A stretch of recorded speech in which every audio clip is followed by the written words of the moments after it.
napapayak dahil akala ko hindi to totoo kasi hindi ko talaga makikita na hindi ito buksan kasi nilan ako ni tatay ng bagong cellphone. Tapos sabi niya sa Pasko ko daw ito buksan at malalaman niya daw kung ano yung totoo.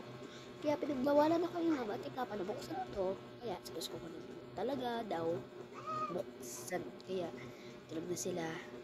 Kaya isisikreto ko na bubuksan ko ito kung malalaman ko ba or totoo or hindi. Moment of truth. 3, kayo na natitingin guys. 3, 2, 1. Ba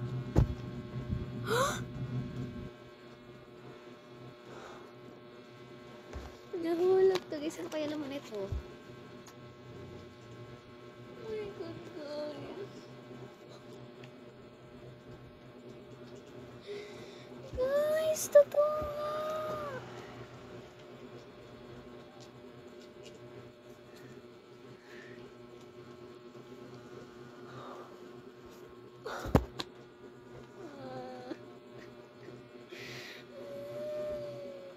Char.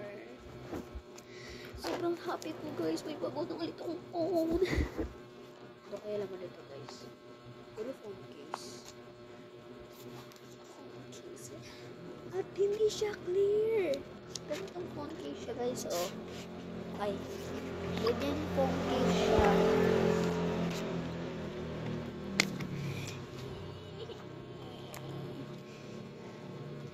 Guys, so pupalitin ko muna to ng picture ko para sasabihin ko kala mama na nalagyan na ng settings nila tatay. Bye bye guys, balikan ko muna kaya punta Canada. So yan guys, nakaano na ako ng settings ko. Ayan o lang guys, di nyo makita masyado labo. Ayan guys, o kasi yan kapag bukas yung isa ko pang picture. So i-secreto ko lang mama na hindi ko pa ito bubuksan pero totoo yun, nabuksan ko na. Kaya so, kailangan madali ko sa pagbabalik dito kasi kung natin na siya papagaling no, yaot gusto na lang na nabuksan ka na isang buong na ko kay mama. Ganda niya talaga. Thank you tatay talaga. Thank you tatay.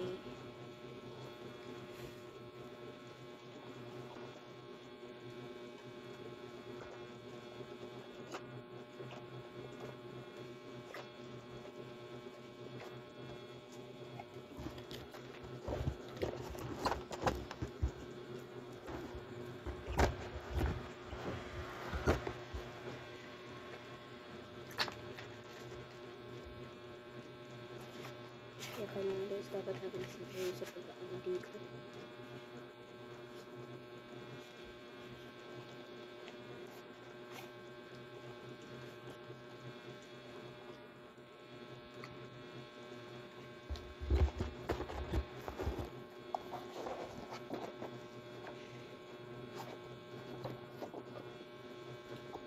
Yan guys, so salamat sa pag-unbox sa akin ng bago kong phone. Kaya sobrang happy ko talaga. Gusto may may bago na ako. So hindi na ako makapag-antay na gamitin tong phone ko sa Pasko. Dahil sabi nila na bubuksan ko daw to sa Pasko. Kaya akala ko hindi talaga totoo. Kaya totoo pala. Sana pala hinintay ko na lang yung Pasko. Okay, so bye-bye. Thank you sa pag-iisa, Mar.